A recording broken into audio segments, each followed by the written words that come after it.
80%. 80%. Wow, that's a big number. 80%, yes. And so it's a huge number. And up until the point where we want to give patients this investigational device with podcast, and I have my guest Tia Warrick. Hi Tia, welcome. Hi. Welcome. Nice to meet you. I'm looking forward to our conversation. So, Tia Warrick is the founder of Lesus Consulting and a public health professor. She teaches skills based courses in clinical research and public health and leads Lesus in delivering AI driven tech solutions, education, and strategy to help organizations build efficient, equity focused systems. Thank you so much. Thank you for that warm welcome. It's great to be here. Yeah, great to have you. What inspired you to start doing this work? Oh, wow. There was a lot of things I'd say along the way that has inspired me, but at the root of it all, it was just my passion to help people at a large scale. And coming, my family being from the Caribbean, I've always kind of really cared deeply about public health and how that impacts, treatments and healthcare. So I got into the field and was really, really passionate about it. I was curious, with understanding how things work, how systems work. And then I kind of just fell in love with the work and seeing the impact you can make on people. And as we innovate throughout time, I kind of want to be the one that helps fill the gaps that are widening as we continue to go on this route in public health. So. Now, for our listeners, can you help understand who is it that you usually work with? Absolutely. So Laces Consulting, I works primarily with biotech and pharmaceutical companies. And so I started out as a clinical research coordinator. What that is somebody who works with doctors at a hospital or academic institution. And we help with the day-to-day aspects of a clinical trial. So if there is a disease that has no, treatments available and the only options are investigational drugs to test to see if they actually would be effective in those diseases, coordinators help with, again, collecting the data, the day-to-day operations with one specific investigator. So I started working really closely with patients and starting to see the impact and hope a lot of patients get when there is a treatment that may not be approved yet, but could have the possibility of helping their disease get better or even cured.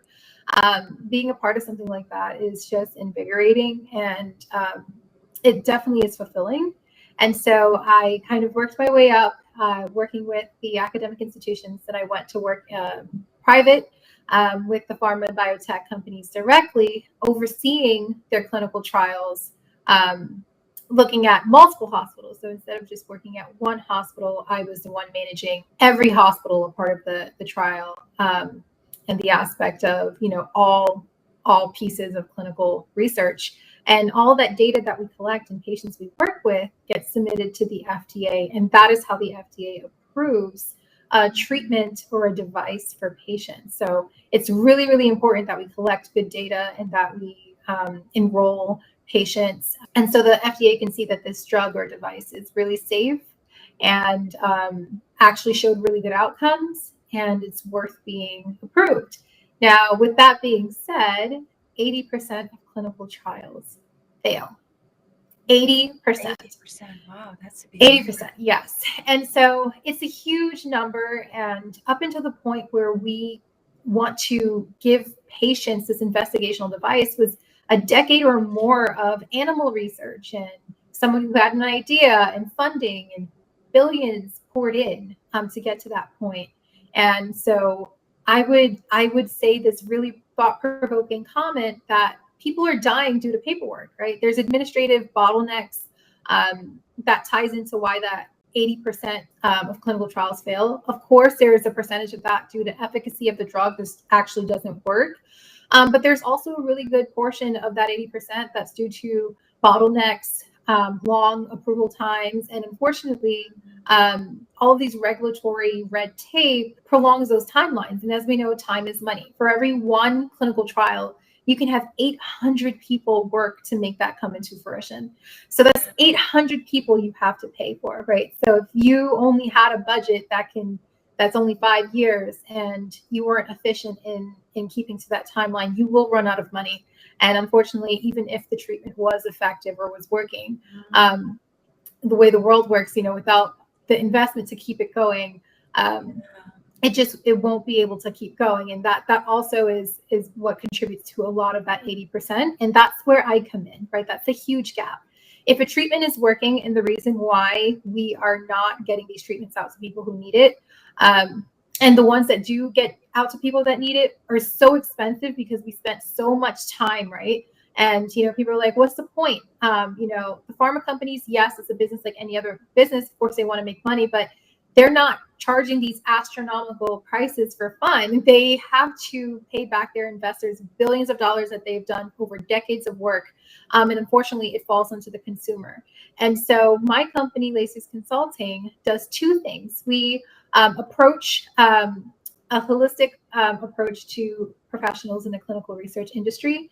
So we want to build competent individuals and accelerate what it means to be experienced, right? So we don't want to wait for somebody to have 5 years experience, 10 years experience, and we're investing so much, and then maybe they leave to another company, or maybe it just took them so long that, that treatment or trial had to be their learning curve, right?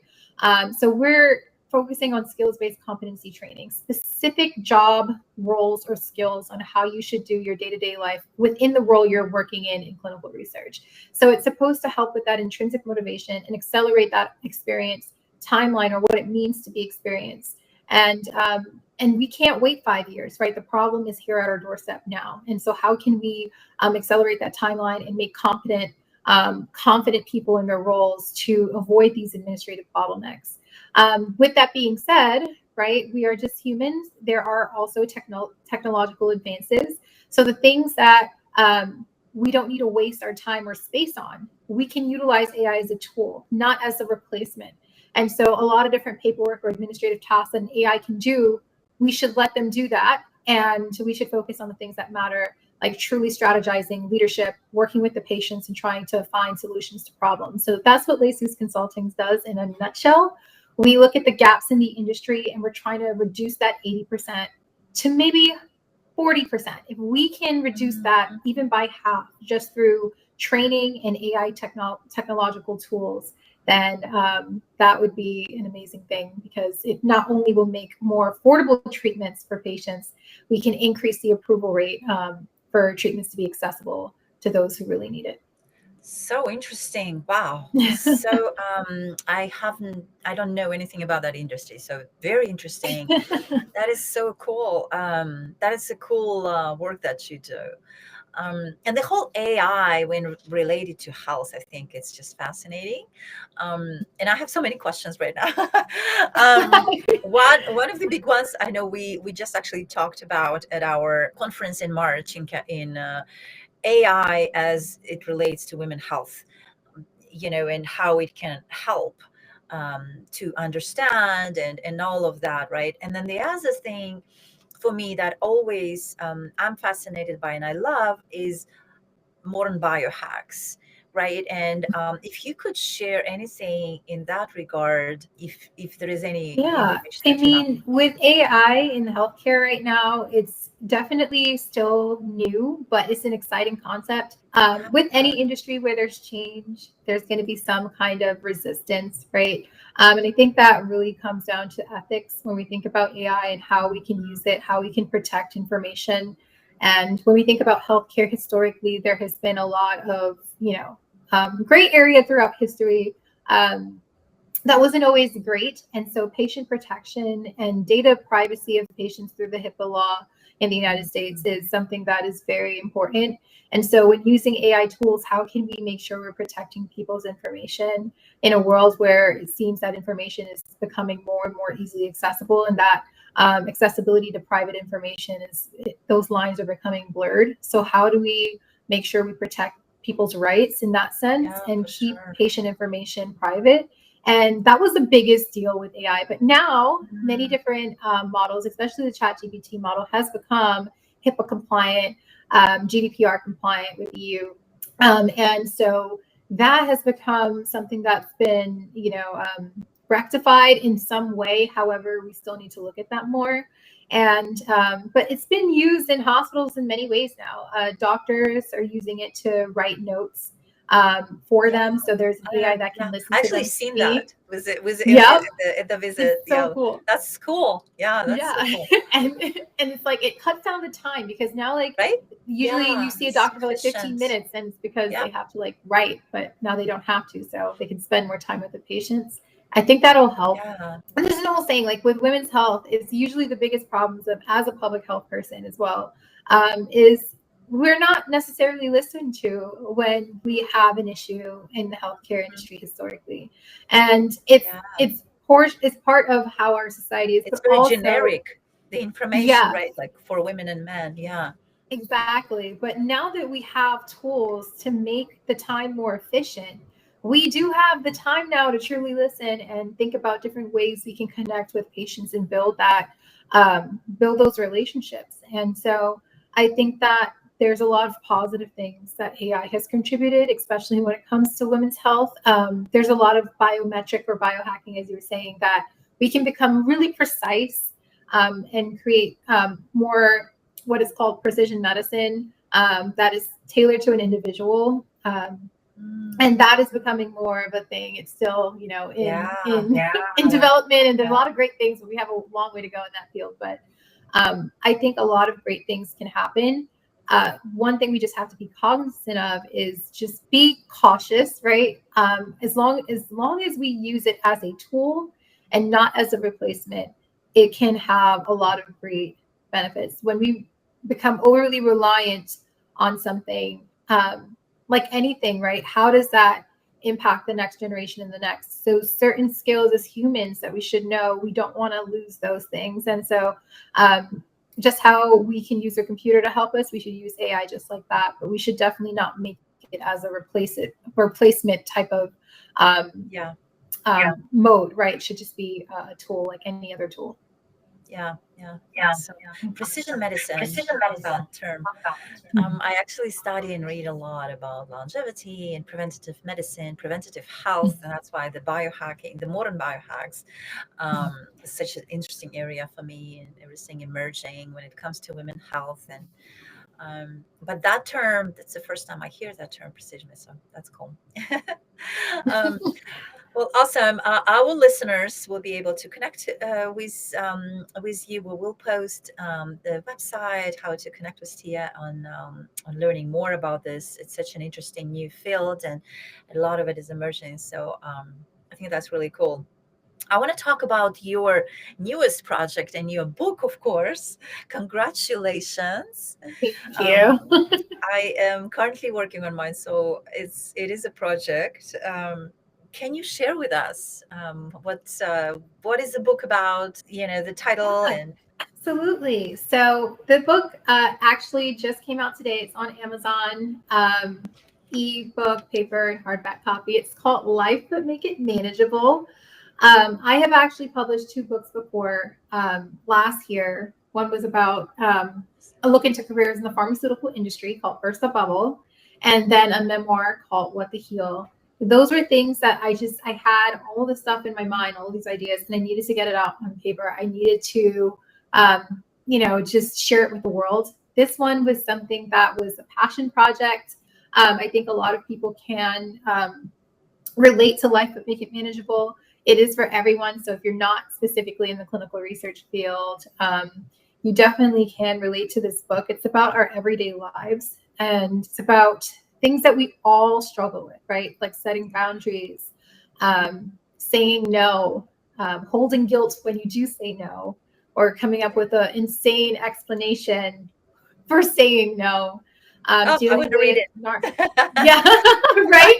Like, it's like, somebody asks you to go out for drinks and you're like, well, I got to wash my cat and I got to cut my curtains or some crazy thing. Yes. And you don't have to, just saying no, have fun, thank you for the invite is enough. And you don't have to hold on to that guilt, or you don't owe people that type of explanation, and getting used to that idea that it's not rude, or you don't feel the need to come up with those excuses, because when you do, it's like you're holding that guilt, like you owe them that your energy or your time, and you don't, right? And so it's just coming into your own power and being okay with that, and knowing that there's nothing wrong with that. Yeah. So it's a lot of us mismanaging our energy, right? So we have a certain amount of energy. Just how we have a certain amount of physical energy, we have emotional energy. And if we're always saying yes to everyone and try to be available for everyone, it's fantastic, because I'm that kind of person that wants to help every single person that asks me.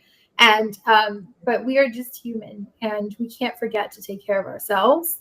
And life becomes very unmanageable when we try to be that person for everyone. Every single person we try to be for everyone but ourselves. And so it's, how do we get that balance back? How do we make our life more manageable? We think it's through habits. We think it's through all those other things, which is very true. But you need to have energy to do those habits. You need to be in the right mindset to build those habits. You need to be in a space where you feel like you have internal peace. So before you can even build habits, you have to build that emotional intelligence and capacity that you're depriving yourself of. And if you're one of those people who love helping every single person, or you really struggle with boundaries and saying no, and dealing with some really complicated relationships with family members, there's some really good tools and tricks in the book that kind of helps navigate those things. I love it. And congratulations, third book. That's amazing. Congratulations. I love that. So we will post the website, and I want to get a copy of the book for sure. So we'll post a link to your website, how to get a copy of that book. And I know I'll be waiting to get that book as well myself. I didn't even know. So congratulations. Thank you. How awesome. And all the tools, and yeah, it's so needed. I can totally relate. Yeah, with what I have been through in my own journey as well. So for sure. So I want to ask you about building this business, this consulting business that you opened by yourself as a woman, right? And the journey, the lessons, the doors opening, doors closing.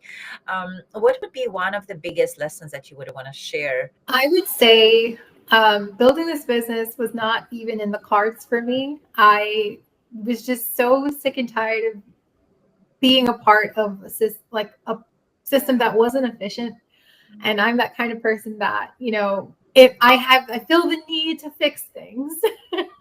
So, and I didn't want to take on every single problem, but I wanted to contribute in the way that I could. And so when I first started in the industry, I actually fell into it, and it wasn't even again in the cards. I wanted to go to med school, and then I realized the work-life balance of a doctor, and I said, no, thank you.